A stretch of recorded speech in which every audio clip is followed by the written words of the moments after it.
99.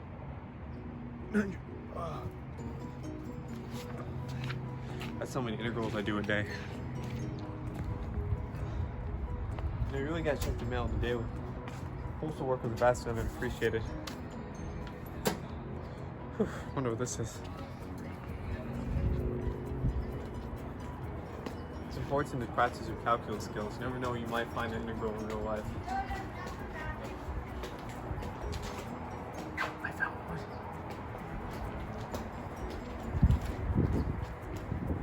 Whoa.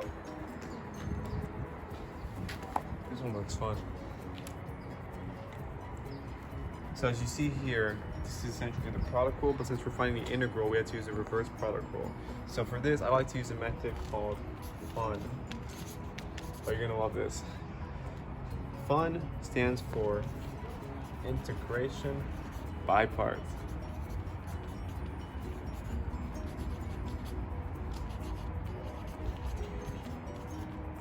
So in this case, we're going to take one of the two functions and derive it and integrate the other one. So for simplicity's sake, we are going to derive 3t plus 5. It's important to know that you're going to alternate signs between each one until you get to 0 for 3t plus 5. So because it's 3t, we know it's going to take 2. So the next one is going to just be 3, and then we get to 0, which will obviously be plus. So for this side, it's going to be cosine t of 4. So the important thing to know about t of 4 is that it's essentially 1 over 4t. So when you integrate that, you're going to multiply the start of the function by 4. Now since it's cosine, when we integrate it, it's going to be sine t of 4. Don't forget that 4. Integrate again, sine to cosine, there's going to be a negative sign change. Get it? So 16 cosine t of 4. Now we're going to multiply the diagonals of each and the last row together. Now because this is 0, it don't matter. So you're going to end up with 3t plus 5 sine t of 4 plus minus minus plus 3 times 16 is 48 cosine t of 4. Distribute, simplify, 12t plus 20 sine t of 4 plus 48 cosine t of 4 plus c. Plus c. Now c, doesn't look like a grand old time.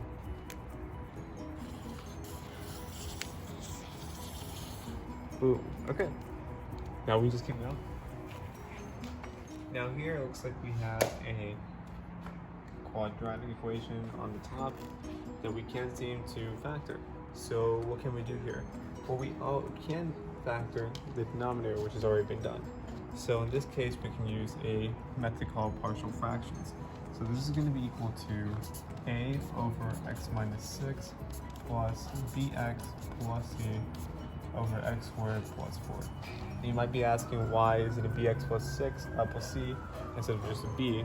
And that's because you always have to have the letter to be 1 degree less than what you start with. So because this is an x squared, this has to be an x, and you have to have a letter by itself, so plus c.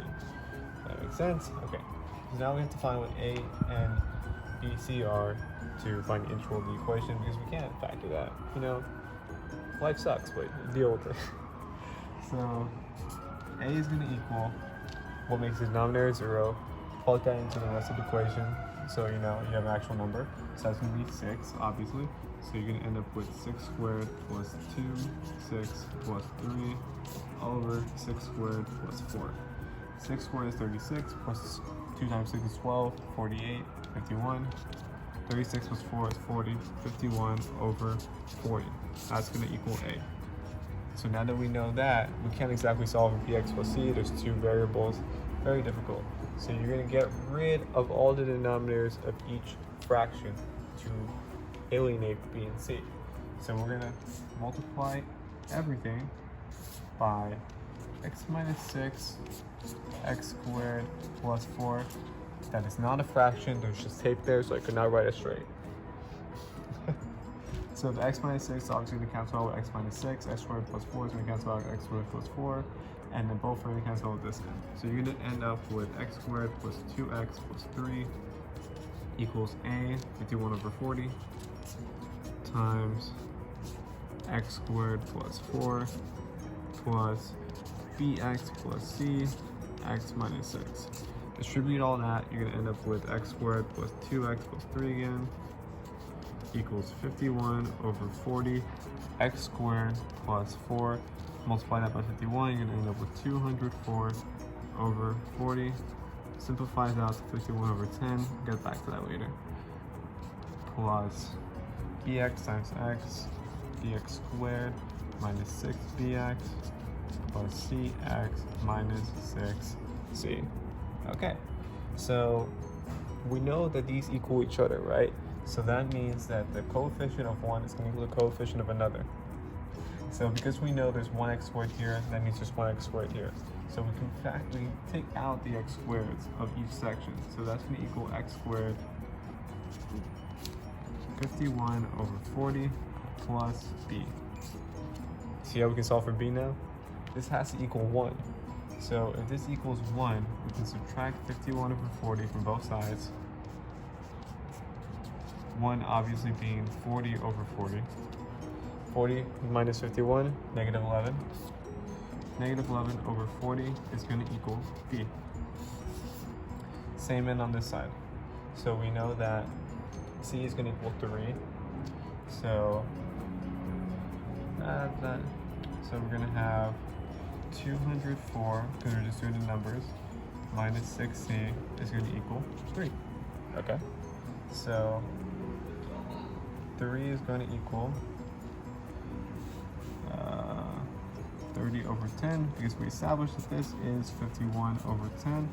We're just going to subtract 51 over 10 from both sides. And we're going to get negative 21 over 10 equals negative 6c. Now this seems really hard to, factor out the 6 from. So I'm going to change this into a negative 42 over 20. Get rid of the 6 times 6. End up with negative c equals negative 7 over 20. Get rid of that negative, c equals 7 over 20. Janky square, but you get it. So what you're going to end up with at the end is going to equal 51 over 40 equals over x minus 6 minus 11 over 40 x squared plus 4. I'm going to separate b and c into separate fractions for the simplicity's sake. Don't forget the x is b of x plus 7 over 20 x squared plus 4. And now, integral time. So because it's just one number over x minus 6, this is just going to be 51 over 40 ln x minus 6. Now because there's an x here, we have to do u sub. So this is going to be u equals x squared plus 4. du is going to equal 2x dx. So that is going to cancel out the 2x with the x on the numerator of 11 out of 40. So you're just going to be up with 11 over 40 over u, which is x squared plus 4. So you're going to end up with 1140 ln x squared plus 4. Now notice that it's a parentheses and not an absolute value, because x squared is a quadratic, and that will never not be negative, because even the negative numbers will be positive. You're adding something on top of that, always positive. Now the funny thing is with the last one, you think you use ln, but you can't. You can't use u sub because there's no x to cancel out in the numerator with the denominator. So what you're going to do is use a separate trig identity, which is so great out there.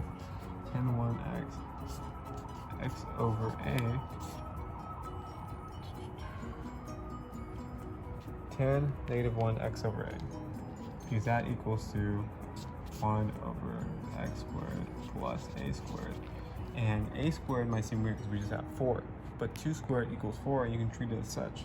So what you're going to end up with at the end of all this is 10 negative 1 x over 2, because 4 is the square root of a, which is 2, plus c. And don't forget the 7 over 20, which is treated as 1 over a. So 1 over a, 1 over 2 times 7 over 20, going to equal 7 over 40. Forgot that part. Okay, so here we go. Another one done.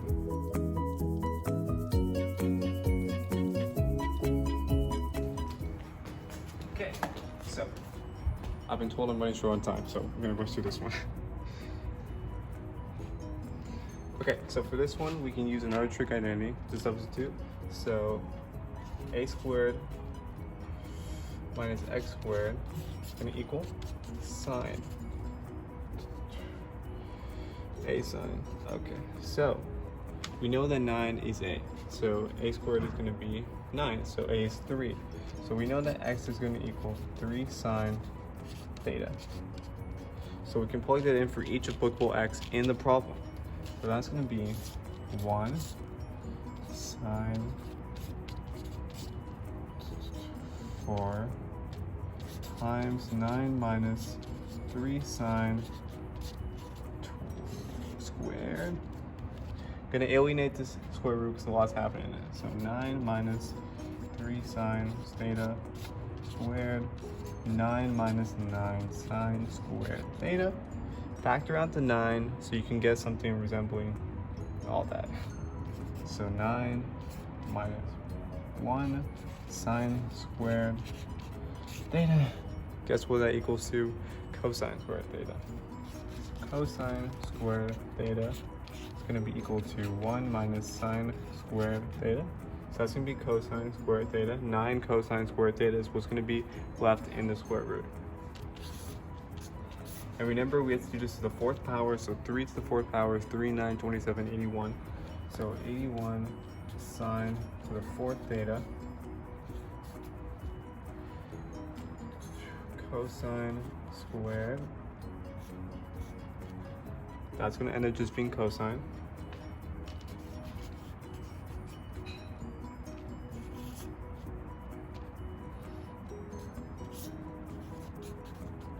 And now we have to focus on our d of x, which has been thusly ignored so far. So that's going to be d of x equals 3 cosine theta. Now remember, this is going to be a 9 cosine squared theta. So that's going to be a 3 cosine theta. 3 cosine theta. Cancel out. And that's going to leave us with 1 over 81 sine to the 4th theta. Now we're going to take out that coefficient to 1 over 81, leave us with 1 sine to the 4th theta. And what is 1 over sine equal to? Cosecant. So that's going to be 1 over 81 cosecant to the 4th theta d over theta. Okay, cool. Now, that seems not applicable to us, but we can factor out a cosecant square. So we end up with 1 over 81 cosecant squared times cosecant squared. And the cool thing about cosecant squared is that it's equal to cotangent plus 1. Write that down. Cotangent squared equals CSC. Now we gotta do a u sub. So u of cotangent is negative secant squared. Isolate the cosecant, or isolate the theta, rather. That's gonna cancel out with this theta, so you're left with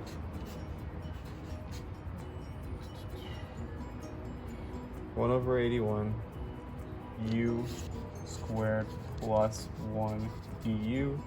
Find integral of that. 1 over 81 1/3 u third plus u. Put in back in the cotangent, and you're left with a semi-final answer of 1/3 cotangent theta plus cotangent. Now this would be cool, but we're in the theta world and we want to get back in the x world, which we can do using a right triangle. So we know here that x equals 3 sine of 0. So sine equals x over 3. We know that sine equals y over hypotenuse. Y is going to be x, opposite, hypotenuse 3. This is just going to be 9 minus x squared, our original little thing there. So cotangent is also equal to opposite of tangent, so just cosine over sine. So we know this is going to be 1 over 81, 1/3,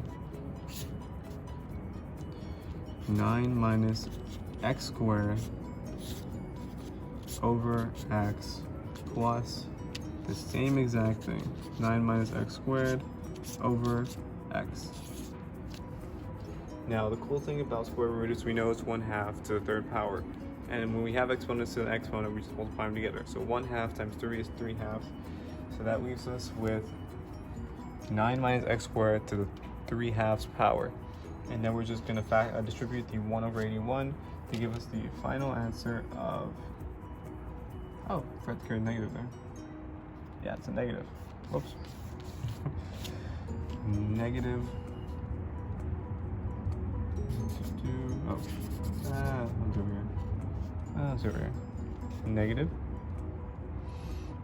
9 minus x squared to the 3/2 power over 243 x third, because you know everything's to the 3rd, minus 9 plus, oh shit, it's a minus.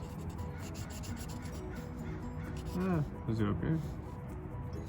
Minus 9 minus x squared over x. 81. And yeah, that about covers it. That was a lot. I'll just grab with the milk. I'm so urgent.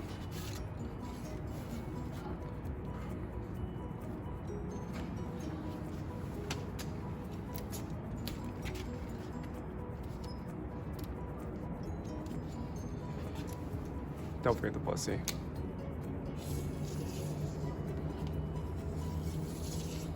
Cool. And the reason I chose all these problems are because if you can do harder problems, then you can do the stuff that we done in class on the test, and it was just honestly a lot of fun.